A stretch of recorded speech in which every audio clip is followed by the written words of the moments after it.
Hello and welcome. We are coming to you from the Carnival grounds, of course, for the Churchill Show live recording. And of course, with us, we have world fastest man, Ferdinand Omanyala. How are you doing? I'm good. Uh-huh. Kwaje? Tuko fiti? Mzuri. Show imekuaje? Show imekuwa poa, imekuwa easy.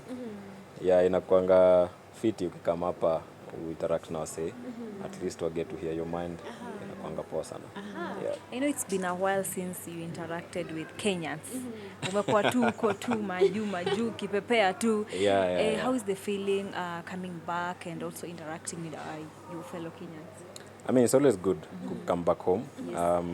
Najua huko nje tunaenda kutafuta unga. So kurudi home, kuinteract na Kenya is always a great feeling because hapa ni home. Na the people who feel the pride most ni wasa wako home. So inakuanga poa just to look at their faces and just see vile wana feel. Yeah.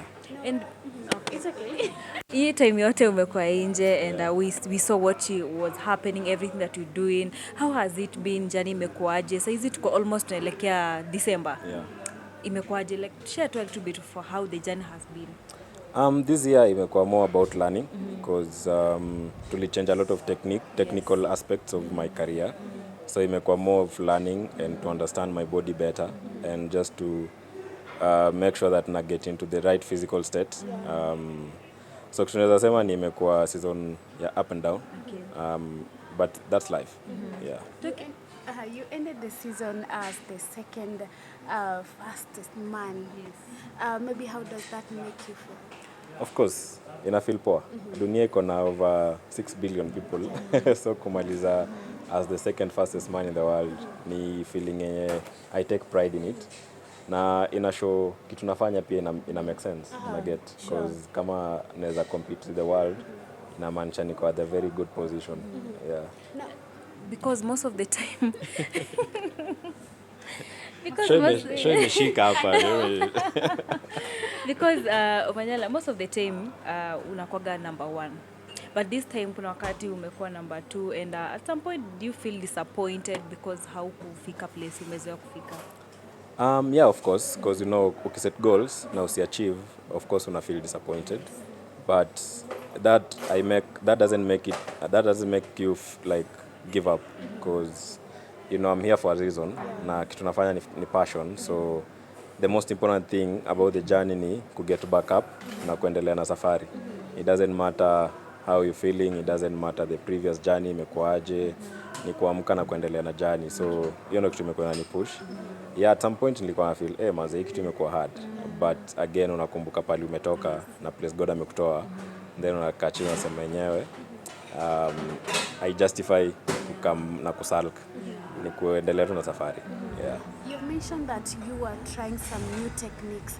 Maybe is there a technique that you maybe tried and you feel like kidogo haikuwork and that's why probably you didn't hit like the exact goal that you were planning? No, siwezi sema kuna trick work. Najua si kila mtu ana learn kwa job. Hata nyinyi najua mna learn kwa job yenu. Kila mtu ana learn in life. It doesn't matter uko which position. So that's what nimetake from this season. Tuna learn every day. Na unajua niko kwa sport yenye hatuna script. Hakuna Mkenya ameifanya kitu before, so hatuna script. Tunaweza go back and look at it and say walifanya hivi ila wacha tufanye hivi. So tuna learn. Siwezi sema kuna any takeaways, ni ku get into the next season with more positive vibes and knowing that you cannot be comfortable at the table hapo juu because kila mtu anataka position. Yeah, any slight mistake ina kuthrow off. Yeah. Talking about the next season, do you have any new plans maybe? No, sina any plans because it's been 2.5 weeks since nianze my off season, so sina any plans for next year yet. But of course ukinitafuta January nitakuwa na plans. Yeah. So kumaanisha Omanyala sahi from tumebaki miezi ngapi tufike December? Uko off? Najua we take 6 weeks. Okay. And then tunaanza ku build up for the next season in November, around December. Yeah. And I saw something after you became the second person ulishare pale ukasema it's now time to learn. Have you learned there are some Lessons ni mob, but inaweza eka hapa ni life, either way life lazima iendelee. Unajua? It doesn't matter which position you are as a person. It doesn't matter which negative situation you are in as a person. Jua bado itaamka pale east na iset on the west. yeah. Clock bado ita move So hiyo ndo kitu nimelearn. So kitu nimelearn ni let's learn to get back up mentally, physically, emotionally back to our feet. Ukiwa na disappointment. And you know, kuna watu walikuwa wanaongea negative things tu hapo after umekuja number 2. Watu waliongea sana. Did it maybe affect you in any way? No, like I said, vula nimelearn, kitu nimelearn ni we're in this alone. Yes. The moment na step on that track, I'm alone. So, you know, phones zimekam. Yeah. And kila msee ako na liberty ya ku make their opinion. Kila msee ako na liberty ya ku say what they think is right according to them. But that's hiyo I make ati ni feel vibaya ama ni feel poa ama ni feel any kind of way, because I know what I want. I know what I'm doing. I know what my team targets are. So we appreciate their feedbacks and their opinions, but I couldn't affect in any way. So life lazima move on. Yeah. Talking about next season, maybe is there a category that you're so much targeting on clinching? Like I said, next season tujaifikiria. Kalenda imetoka, nimeiangalia. So kuna World Indo Championships, kuna Diamond League season, kuna World Championships in September. So we still have like 6 months before we start now narrowing down to like specific targets. Yeah. And is there something that you feel Kenya should do to support athletics? Like wewe sasa wenye mko pale, something that you feel we should do, we as Kenyans, to continue supporting you guys? One thing, you know, first for the fans, Yes. si kila athlete ni strong kama Omanyala, so what you say affects them. So tukue tu reserved kiasi. I mean, like I said, kila msee ako na njia yake ya ku let out what he thinks is right or what she thinks is right. But si kila athlete ako mentally strong, so let's keep encouraging our athletes, because hiyo job wanafanya hapo si rahisi, because tuna compete against the world.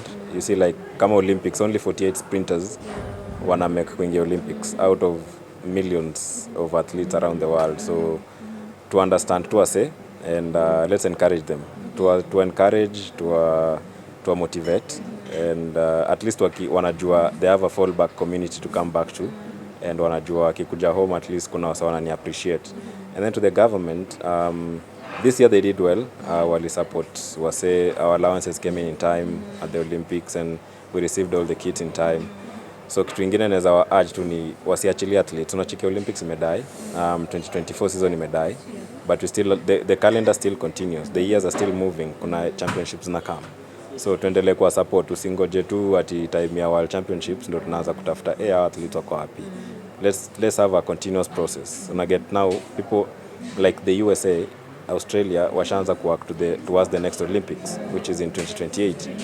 So we can't wait to get to the Olympics and then ndo tuanze kufikiria tunafaa kutafuta athletes. Let's start it now. Let's start that cycle now. At least by then watoi wakikuwa wamepelekwa different places for their competitions, by the time wafika 2028 wako well ready for the event. Yeah. Maybe now tukitaka kidogo from the Olympics and things like that, it's quite a time in our country. A lot is happening, especially politically, and we have people out there who think maybe kidogo unity is at risk. Yes. The unity of Kenyans is at risk. What would you tell Kenyans out there with the political temperatures out there? I won't touch on anything political because I'm an unpartisan person. I don't do. I watch, I see, but my mouth is shut. I can't say anything. But you know, the only thing naweza sema ni let's just pray for our country and tuombe God akue in charge of everything and in the heads of every political leader, so that at least they put us at the back of their minds. Yeah. When you started the year, definitely there are some things that you wanted to achieve. Saizi tumebakisha miezi kama 3 hivi mwaka ishe. Are there some things that maybe una feel umeachieve na zingine kama uja achieve, maybe reasons ni gani? Yeah, of course nimeachieve a lot. Being among the fastest people in the world, that's a big achievement.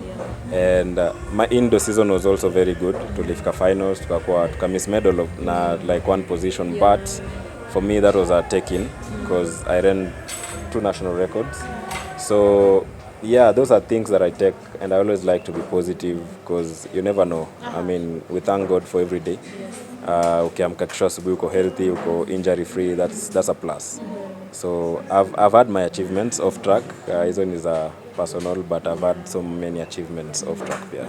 Yeah. Talking about achievements this year, Omanyala, do you have maybe one person in mind that you feel really was very impactful in you achieving these things? And maybe you can give a shout out to them right here. Yeah, of course, my team.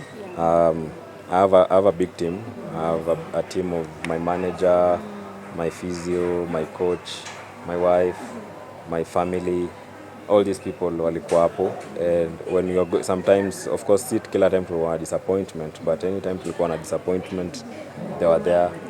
And I remember for the first time to lose Kipkeino, that hit hard, but they were there. Walikuwa hapo kutuambia manze, this is not the end of the road, and we're still pushing. And those are the people that I could go back to after that disappointment na kurudi, and they were there with me, and they were telling me we feel the pain because they have been with me through the journey, but bado wana encourage, wanasema manze, let's keep pushing and one day itajipa. Yeah. Amazing. Okay, lastly, just talk to your fans, Jude. You are here because of them, wanakupenda sana, and they'll be so happy to hear from you as well. Yeah, I mean, thanks to my fans. Kila kitu mmedu imeni push towards greatness this year. The motivation imekuwa na get hizo 1 or 2 comments zenye zilikuwa zina come through inbox, comment section, na appreciate sana. Imekuwa inani push to become someone better and to just know that kuna msee mahali ana look up to me na anasema msee anafanya job poa. Na ningependa kuambia mafans wangu mkwe kama fans wa Arsenal. Unajua Arsenal inapigwanga tu sometimes. Pigwa tu na kwa. Sasa tuko number 3 lakini bado tuko tu hapo, so same thing. I mean to back up. We still have so many years to go. Na bado tunaendelea kusukuma hiki tu, bado tunaendelea kufight, bado tunaendelea kuinspire generations. So thanks to everyone mwenye ana support. Yeah. All right, Thank you. You received your flowers today. You're doing an amazing work.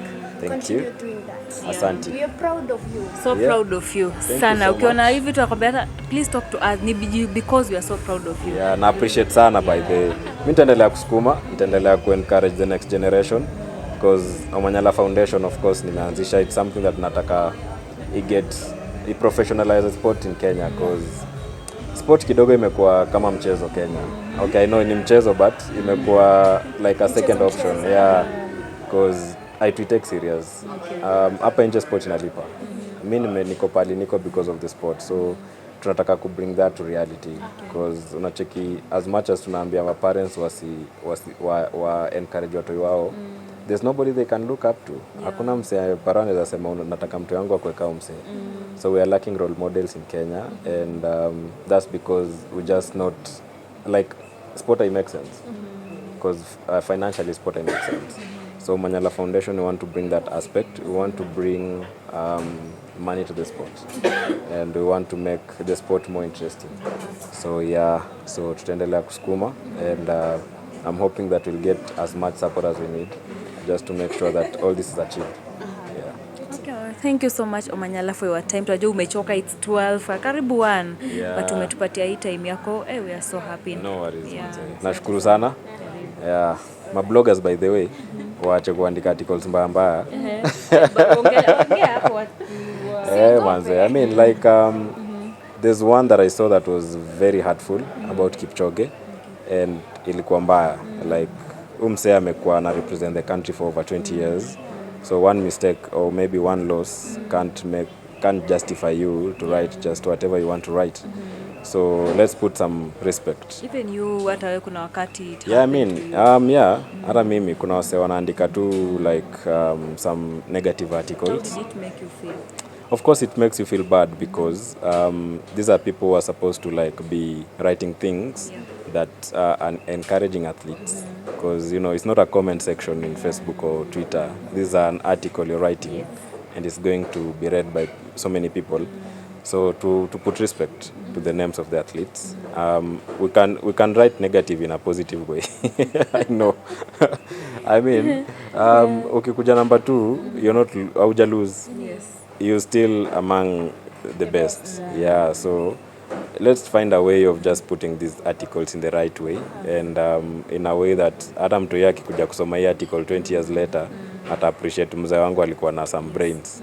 You understand? Yes. So let's bloggers and article writers na wase wote let's try and tusikue tuna seek justification in negativity. Una get like to try and turn that. We have so much negative things going on around, so let's try and get some positive vibes out of things. Yeah. Right. Thank you so much. Asante. Karibu.